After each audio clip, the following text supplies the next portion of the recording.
লড়াই করতাম, কথা বলতাম। বাংলাদেশের সর্বোচ্চ নিরাপদ স্থান হলো সুপ্রিম কোর্ট, জজ কোর্ট, হাইকোর্ট। কিন্তু আমরা সেখানে দেখছি, আমরা যখন মিথ্যা মামলার জন্য আমরা আমাদের উকিলের কাছে আসতাম, তখন আমরা অনিরাপদ থাকতাম। এই আওয়ামী লীগের গুন্ডারা প্রতি মুহূর্তই আমাদের এই কোর্টের গেট থেকে আমাদেরকে প্রতি মুহূর্ত নির্যাতন নিপীড়ন করেছিল। আমরা ভেবেছিলাম একটি গণতান্ত্রিক সরকার হওয়ার পরে প্রতিটি কোর্ট মানুষের নিরাপদ স্থান থাকবে, কিন্তু আমরা নতুন করে কোর্টে ষড়যন্ত্র দেখতে পাচ্ছি। সেই ৭১-এর পরাজিত শক্তিরা আওয়ামী লীগের দোসরদের নিয়ে নানান রকম ষড়যন্ত্র করছে। সেই ষড়যন্ত্রের ধারাবাহিকতায় আজকে আমরা এই বারের সভাপতি এবং সেক্রেটারি যারা আছেন তাদের কাছে আমরা স্মারকলিপি দিতে আসছি।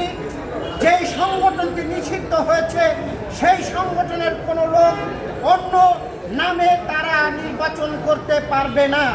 যদি তারা নির্বাচন করে, আমরা যেমন গত ১৭ বছরে শেখ হাসিনাকে প্রতিহত করেছিলাম, সেইভাবে আমরা এখানে প্রতিহত করব। আমরা মানুষের নিরাপদ স্থান দেওয়ার জন্য চেষ্টা করছি এবং মানুষের অধিকার দেওয়ার চেষ্টা করছি।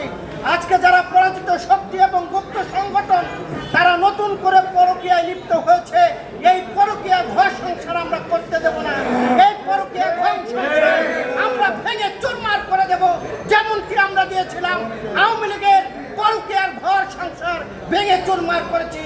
তাই আমি সকলকে বলবো, আসুন আমরা ঐক্যবদ্ধ হব, আমাদের হারানোর কিছু নেই। আমরা দেশ ও জাতিকে দিতে চাই, সেই স্বার্থে আজকে এই সুপ্রিম কোর্টের সভাপতি এবং সেক্রেটারিকে আমরা স্মারকলিপি দিতে পারছি। সকলকে ধন্যবাদ জানিয়ে আমি আমার কথা শেষ করছি। দেখা হবে রাজপথে, কথা হবে স্লোগানে, হয় লাশ না ইতিহাস। আল্লাহ হাফেজ।